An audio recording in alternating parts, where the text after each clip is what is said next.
not to tout Bear's pipeline, but there's a lot of cool stuff coming. I mean, we have Viconic, you've got Preceon. I don't even know if there's things you can't share or not, but there's probably things that we've tested that we're learning from as we move forward. So again, having those conversations, Josh, I think is crucial.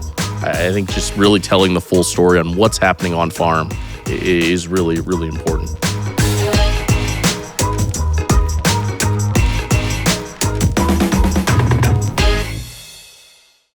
Welcome to Around the Farm, the podcast about all things ag. Today we have a special episode and really excited to be here. We're around the farm, on the farm today. We're in New Berlin, Illinois, and we're going to just dive into a bunch of different things that our research farm here is working on. And we're going to go through everything from Preceon, FieldView, and field trials. But first, let's do some intros. Adam, why don't you take us away? You're our water hemp slayer is what we came up with, I believe. Hi, I'm Adam Bailey. I'm the research assistant here at the Climate Research Farm. I've been here in this role since 2018. Farm prior to this, before taking over in this job. The research farm did move around a little bit, and were you at the previous location, or did you really just start in New Berlin? So whenever I first started, we were not located in this building. Yep. We were just south of New Berlin at another grower's.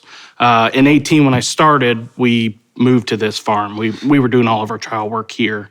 Awesome. Well, thanks, Adam. Josh Dukeman. I don't have a fancy. You don't have fancy. I wasn't issued a cool name, but I've been here about 5 years. And prior to this, I was selling seed on the commercial side for about 13 or 14 years. We could say fear the beard. Fear. Okay, fair enough. Nothing for Lantz, though, but we'll let Lantz do an intro, see what we come up with. It's clean shaven. Clean shave. Lantz Cornett. I'm the digital enablement lead for East Central Illinois. Been with the company now for about a little over 2 years now. Yeah, so supporting all things within the mid-state for digital and climate field view. What is the Climate Research Farm, and how did maybe even this come to be? A little history. I know we kind of touched on it there with it moving around, but I mean, this is a pretty neat facility, and I'm excited really to shed some light on the facility with Around the Farm, on the farm, and would love for you guys just to maybe give us the elevator pitch or how you all would define this facility overall. So obviously when, climate started, I mean, we had to have a place to conduct research, right? And, the unique thing about the research farms, there's two other locations besides the one we're sitting at today. There's one in Martinsville, Illinois, and then there's one up in Iowa. And, it's unique because we're looking at large-scale research. We're looking at trials that encompass probably on the short side, 20 acres, all the way up to probably 80 acres. Full field almost. Yeah, whole field trials. And, it gives us insights into, what things look, across large scale. We use commercial equipment. Everything that you see most growers, operating in, we're using and utilizing here. So it makes us unique. In that aspect, there's not a lot of companies that are probably running this type of research, using this type of equipment. So pretty unique. You bet. And I know you can't see it in the frame, but over there we've got a couple different pieces of equipment. You've got a couple tractors, planter in the back. You said the combine wasn't here right now. It was getting work some on. Service work. Needing some service in work. The shop. But hey, and then a Hagee sprayer over there as well. So fully fitted, basically, to run everything with FieldView, run all the trials, different trials, as well as even things you've done with Preceon in the past. So I think that's a good segue. And you know what, before we do that though, Lantz, anything you'd add? Because I know you have a passion for the research farms and the value they can add to FieldView, but transition into trials here, but what do you think the research farm can do for you, especially working in the area?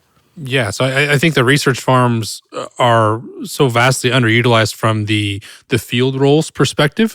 What a great opportunity to kind of have a centralized place to bring everybody in and show them, how we're going about creating a trial, what we can track and what we can monitor. And through FieldView, I mean, I look at FieldView more as the scoreboard, if you will, for how things work and what the ROIs end up showing at the end of the year. You can do any kind of trial you want on your own farm at any kind of scale, and we're showing that here. And obviously using FieldView to show, hey, what worked, what didn't work, maybe what did we learn? Great opportunity to use these research farms for opportunities like that. Yeah, absolutely. I'm going to just take a quick note here and write down some of the things you said. I think we'll touch on that a little bit later. Definitely diving into how FieldView is going to impact the research farm. But hey, let's switch to trials. What are you guys thinking this year? We're in kind of that planning timeline. Y'all have this experience, Adam, you said since 2018. You've done a bunch of different trials on the farm. What are you doing for 2025? So every year's a little bit different. Sure. We consistently have trials that do get repeated. This year's a little unique because we have changed some things up quite a bit. And to just back up a little to like we hover in that 900 to 1,200 acre range typically every year. And then that's on-farm that we call on-farm research that we're actually, conducting.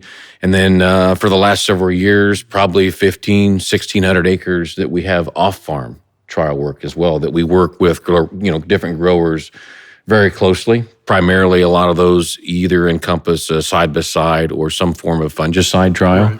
Right. So that kind of gives you a little bit of absolutely the scope of the farm. In terms of trials, I mean, it can range anywhere from 24, 25 different trials, depending on what we're trying to accomplish. Like I said, the average size, I could probably put 40 to 60 acres is our average size, probably for the most part. Preceon has played a huge role in a lot of the research that we've been doing over the last, 6 years probably? Yeah, I mean, I think we've had Preceon here. I think we got introduced to it in 18, I think was our first year. We only had 5 or 10 acres of it. Yep. Very small, but it gave us an idea of, what was to come. That's of right. Preceon. So, and we were looking at that as a harvest side of things. So just kind of starting that out with the corn head of, how the corn head's going to actually perform and what, if there's going to be any changes that growers might need to do. But, as these things move forward, it's looking like not much is going to have to happen. So like one of the things with Preceon, right now, population's a little bit higher than maybe most farmers would be used to as we still explore and learn more about Preceon. How was that something you guys got after at first? I mean, I'm sure, was it a learning? Was it off the bat? Go ahead, Adam. I'll use and you chime in, but I'll use the first couple years that I saw it here. We had a trial, what we call 1, 2, 3, but it was a 90-acre field that we had split between just a tall hybrid, and then we had 2 different short stature hybrids that had 4 or 5 different populations, top population being 48,000. We had a major wind event that came through, and our tall hybrid was completely flat, but our short stature hybrid was standing straight up.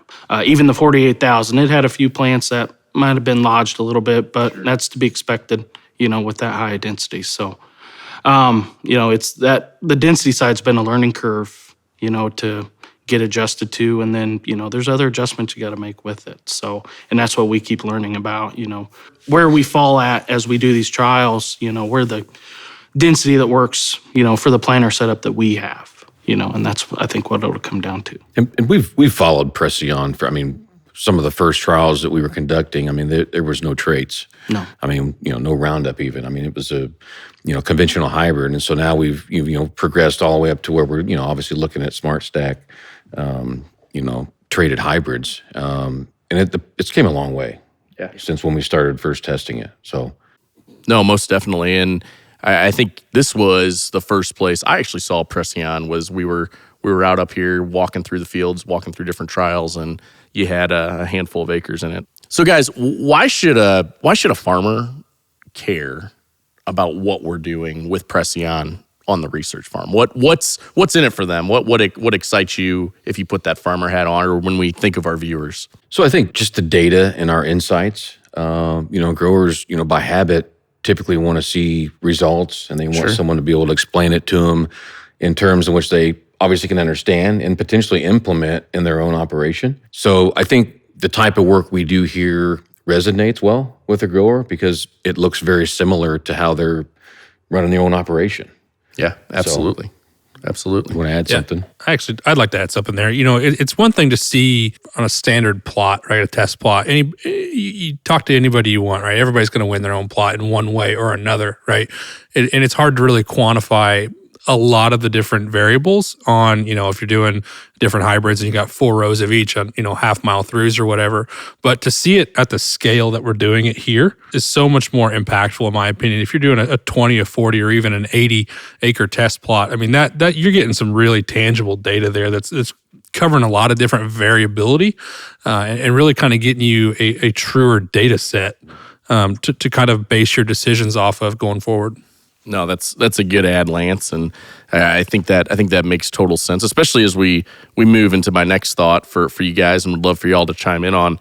We kind of defined the why a little bit, and thinking about FieldView, thinking about how it can help our customers. But what are some trials that you're doing here today that farmer could easily do on their own farm using FieldView?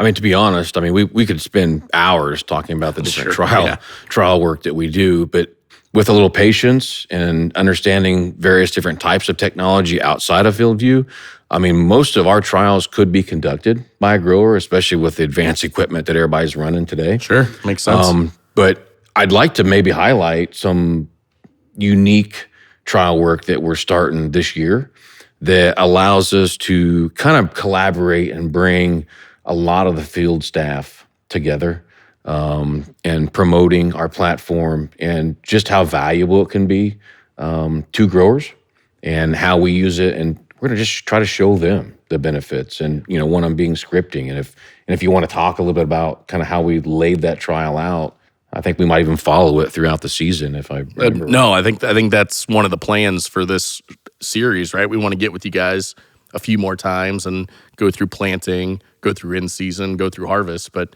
Lance, sounds like the way Josh is looking at you, maybe you got a plan.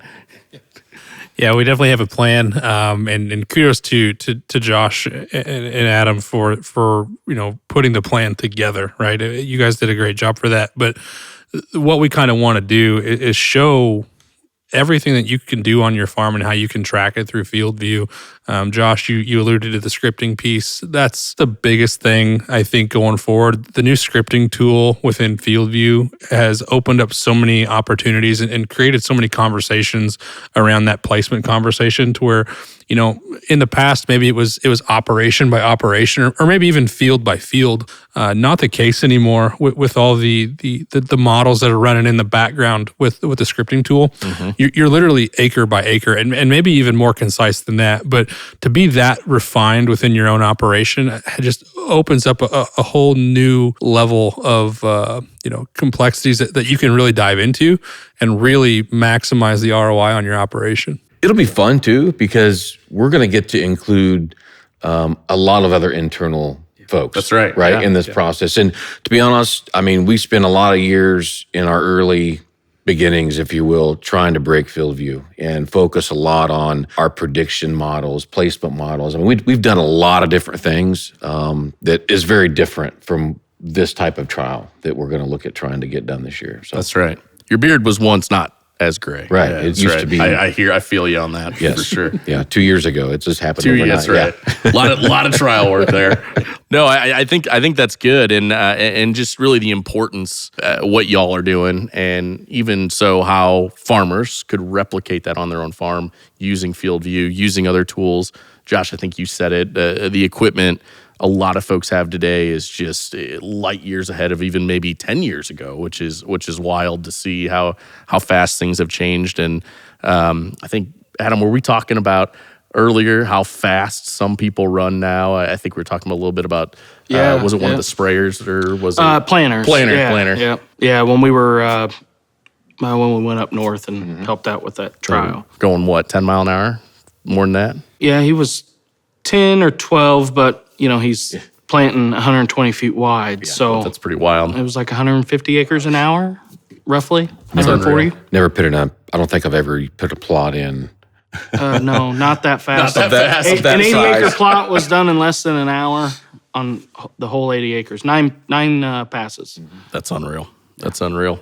Well, hey, what else on FieldView Lantz, I'm looking at you. What else on FieldView could we be thinking about too? We've talked about the trial piece. I think scripting's a big one. But what else comes to mind when you're thinking about FieldView? Yeah, I think the other big piece, it's a new feature that we've added for this year, is Field Region Report by application. That's right. Yeah. So we talked about the scripting piece of the puzzle, right? Other thing we've got to consider too is fungicide and fungicide timing. And to be able to map that through FieldView and to draw a field region report around any given portion of a field, and you can break out your every single pass that you take over top of your field that you map, you get an applied versus a non-applied, or maybe you can do a different rate and you can break it out there. So being able to, one, take the scripting component, but then overlay with maybe even a fungicide timing trial. Sure. You really start to dial it in on what makes sense for your entire operation. And you can look at it all and get the analysis in the palm of your hand in a matter of seconds once you've got the data recorded in your iPad. So that's, I think, the other big component to these trials is having the ability to then take a field region report and dial it in, by application, by hybrid, you name it. But the field region report by application, I think, is a huge piece to the puzzle for this year. Well, and instantly do it, right? You get out of the piece of equipment, you have the map, and you can dive right into the data set. Not to tout Bear's pipeline, but there's a lot of cool stuff coming. I mean, We have Viconic, you've got Preceon. It just, and as you guys know, there's probably even some things, I don't even know if there's things you can't share or not, but there's probably things that we've tested that we're learning from as we move forward. So again, having those conversations, Josh, I think is crucial. I think just really telling the full story on what's happening on farm is really, really important. That point you made about not being able to talk about certain things. Sure. I mean, there is a ton of work, regardless of what company you're working for, right? There's lots of research that gets done on the backside that typically nobody ever really sees, hears, talks about. But in the event that we're talking about Preceon, I mean, there's lots of advantages that growers are excited about with the product. I'll just use the example of in-season access, right? Obviously, with a shorter stature plant, we're opening up options for growers with equipment they already own today. That's right. Most growers own a sprayer and are doing a lot of the applications themselves. And we've done a lot of work, with various manufacturers and looking at how does making that pass look like, with Preceon. And we've had great success. Yeah. Several years we looked at that stuff and had really good success. And, it's promising. Also with harvest equipment. I mean, Adam typically runs the combine for the most part here at the farm, and he has harvested a lot of acres of short corn. And I would venture to say, you'd probably agree, we really haven't had any issues. I mean, we had to make a few tweaks a couple of years with a few add-ons, but moving into this year, we were able not to have to run those add-ons to our corn head. As we progress forward, I mean, we really didn't have to do a whole lot of changes, Yeah. I know everybody got worried about, are we going to be able to get the head flat enough and low enough to the ground? Only had to make a few tweaks, which helps with in-cab, controls. You don't have to use a wrench and, tilt your feeder house back and forth. So, you can make a few adjustments and it really didn't change much. So, I think growers were going to be kind of pleased. Mm-hmm. Even with a grower we worked with this year on a trial, he didn't make any changes to his corn head. And he went right in from tall right into short. Yep. And 0 changes. And he was pleased with how the head performed, how it did with kind of the terrain he was on. It was a little rougher ground. He was really pleased. And, I mean, we were glad to hear that. So, and he's looking forward to the future of Preceon. So, which is a good thing. That's awesome. And you made a comment, made me think of not to go off topic, but it made me think of a TikTok I saw the other day, which was an old Ford and Chevy commercial. And you said in-cab controls. It was showing, like 10 feet of snow. Both trucks were in the snow. And it's like one of these guys has to get out and enable their 4-wheel drive. Another one just pushes a button. And it just, it's wild how, again, back to how far things have come. It's pretty neat.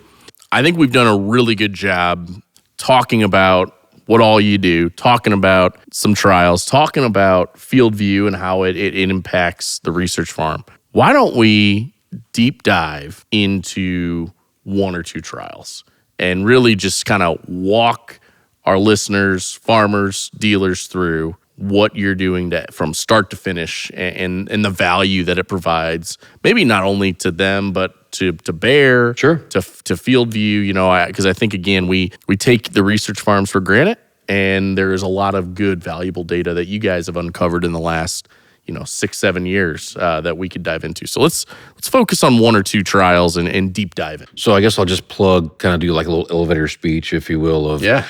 all the way from the last couple of years doing a fair amount of regenerative ag work where we're looking at different cover crop types, different tillage practices. I mean, we've got probably a half dozen different trials now that we're doing with that. Yeah, we've got one main one that we're really working on. It absorbs a lot of Josh and I's time. It's our long-term sustainability trial. Okay. So we're looking at cover crop, no cover crop, tillage, no tillage, then different types of tillage, conventional, strip till, and no till. We have soybeans, corn, wheat, and then corn after corn. So, and then we keep that in a rotation, year to year. Basically, the blocks just kind of move to the right, and then they move back to the left. Cool. So, as we start to conduct those, we're on this start of our 3rd year with it, where we are really in depth, and the activities that are going on within the field when we have to conduct this particular trial. There's a lot of soil sampling that comes with it. Fortunately, we have to conduct those, which it's a lot of points, but we can get through it. It takes a couple days, but we'll get it done. One field, that one particular field may take 170 different cores. Are you pulling course? We're pulling cores. You're keeping your back So, loose. oh yeah, yep. So then, and that falls back into Bayer's, carbon program. Sure. And, how much carbon are we starting to sequester, through these different tillage types and, through the different systems, whether you're following up the wheat, behind corn, and generally the wheat follows soybean stubble, and then corn follows the wheat stubble. So, figuring out which system is actually kind of sequestering the most carbon. And then, that's just on our smaller scale. It's 44 acres, but there's a lot of points within that 44 acres. Absolutely. That's a mini deep dive. Yeah, it's a mini deep dive. As Bayer, they have, I think we have 7 of these sites. Yeah. And we have one here. Might want to see. I think ours is the largest. Ours is the largest. Just a plug. Site. Plug there. Ours is the largest at 44 acres, while the rest are that 7 to 12 acre range. Got it. So I think Ohio might be 20 acres. So, But at 44, realistic, on farm, like what a farmer would potentially experience, right? Yeah. Which is pretty neat. and we're using all grower equipment for this. So, we run our 40-foot planter in this trial.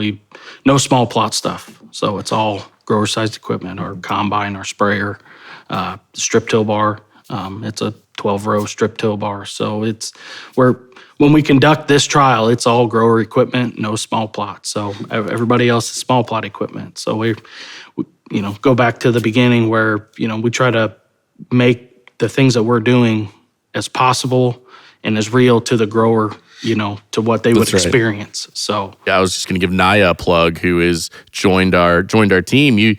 She got to see and you walked her through all the equipment today, and I think you maybe even mentioned she might be running the tractor. I told her she needs to come back out whenever we get the planter rolling, and We'll get her in the seat. And she'll be running away. First time on a farm for her today, so exciting. But always. You mentioned earlier of vacuuming out, and I think that's always a good coaching opportunity to vacuum out a planter. Yeah. So a lot to learn there. We always try to any internal groups that we get in the springtime, we try to make sure they're out during planting. That's right. A day that we know we're going to be planting, so we can get a little bit extra. Little extra help. That's great. All they got to do is run the vacs. We'll handle the seed, just the vacs. So. You asked for a couple trials that we could dive into, and it's really hard to stay focused because we do so much. It's hard to just pinpoint. But so take away any model validation work, any nitrogen work, density work. We could make a huge list. There's also things that are very new technologies that we get to play with. And, kind of a buzzword around both internally and probably externally with growers is scripted applications of herbicides. And, with the technology on the sprayers that we have today and the abilities that we have to create prescriptions and do scripted spray passes in the field versus a blanket application, it's becoming more popular and more talked about. And we've done a lot of work the last couple of years, with Centera. It's a company that we kind of paired up with, where they come out with a drone and they make flights and passes, and they basically map these fields, identify weed positions and locations. In turn, we receive a prescription from Centera, we plug it into the sprayer, and we make these passes. And, a lot of the work we're doing is trying to identify the accuracy of the weed identification, weed location. And as I think it evolves, the goal is to be able to potentially put packages together and help growers either save money, be more accurate with their chemical applications. I mean, there's lots of different things and pieces to that. But those are types of things that really don't get talked a lot about. Yeah, that's right. That are a lot of fun, that are unique, that take specialized equipment that we get to do. Yep. And, hopefully as we continue some of this work, we can share more of it with everyone. So 100%. That's a small deep dive, I guess, in a piece of a trial. Well, I know, Josh, earlier even you were sharing with me that, and I don't want to put words in your mouth, so correct me if I'm wrong. I will. But you were sharing with me that more or less it sounded like maybe when you first started working the research farm, you were thinking more yield minded. Yeah. And today it's not necessarily 100% about yield. There are many, it's important. It's probably in your top tier. Yeah. But there are a lot of other things going into that thought process today. Maybe you could elaborate on that a little bit. Well, coming from a farm and, being involved in farming my whole life, and then obviously selling seed, which, performance is fairly keen, right? Coming to the research farm, it was like yield wasn't even really talked about. So it was great if it happened. Yeah, it was good if it was great and exceeded expectations. Right. But at the end of the day, we weren't analyzing yield for the most part in most of our trials. And that was a huge adjustment for me. But you learn a ton. And as I've came, 5-6 years into this role, I mean, there are so many levels of a trial that yield doesn't even get talked about. Sure. Growers like to see the yield. It's just not always easy sometimes to show all that information in a really fancy PowerPoint presentation. Right. I That's guess. right. So, but that's true. It was an adjustment for me. And that's probably one of the harder parts when we do have growers out and we're kind of going through some of our data. Just like Josh said, growers like to see yield. That's what they're paid upon, is yield. So Dealers, seed pros probably want to see that too. they want to That's see right. yield in their product, that they're trying to sell to the growers. So when we do have growers out here, they don't understand that we're not fully to the yield for the seed that they're, That's right. That they're planting as well. We're planting the same exact hybrids that they get too. So we do have a few new ones, that maybe they don't have much access to. But when they look at our information, yield is their first thing. When they see the yield map that does not look like a well-performed map, it looks fine to us, Sure. because that's what we're used to seeing. So, but, as the growers move forward, they can talk with their seedsmen or, their reps and, they can work with them on, all the information that we've been conducting here at these farms or even other bear sites, that it gives a better insight of where their hybrids are coming from and the trials that go through to get them to them. So That's right. And then, everything you guys are doing we share this data with Bayer and it ends up in the bag for our customers, right? So that's really how, even right behind us here, we have Preceon sitting here, and a lot of it probably did start on this farm and a few other areas as we got in those early stages. We touched on yield a little bit, but I do have a question for you guys. Would love your thoughts. I think I didn't grow up on a farm, but I do know that from, let's start with the 70s, 80s, up into the 90s and into the 2000s, we saw some big increases in yield. Do we see that again in the next 10 years, or is it more of a system managed approach? personally, I think it's going to be more of a systems approach. The big yields are a grower can achieve those in certain areas. Sure. Yeah, absolutely. Where you can control how much water you get, you stand a better chance to control your yield.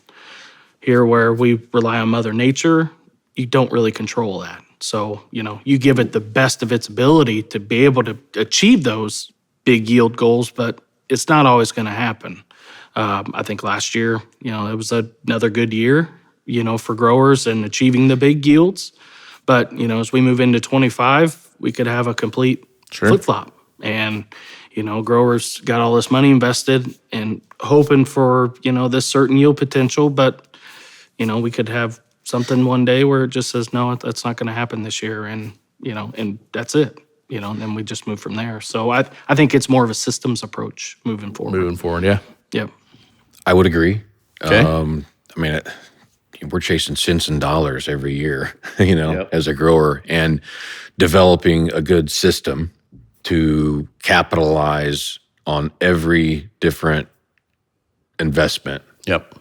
Is hugely important. And, kind of, I guess, mini segue into, Preceon and where we're headed with developing a system for that product. Yep. What's that look like 3 to 4 years from now? It's probably going to be fairly complex, but I think it'll be very important as we advance and giving growers options, and really understanding how to manage these systems, every year. That's different. So For sure. I would agree with Adam. Yeah, and I'll just add it from my side too. I see it. It's definitely a systems approach. I do think, and we've kind of seen some numbers through, maybe some groundbreakers events, that the yield potential is definitely there. Yeah. It's. I don't want to call it just a matter of time. There's going to be a lot of other variables as well to factor into that. But imagine a system and how that looks, right? I mean, that's what's exciting to me, because you hear everybody on the internal side speak about Preceon, for example, and the power and the importance of having it be scripted. Yep. When we've seen the trials of the fields that are not scripted and they're just flat rated, they're missing about 40% of the value that Preceon can bring to the grower. So now imagine you plant that completely scripted.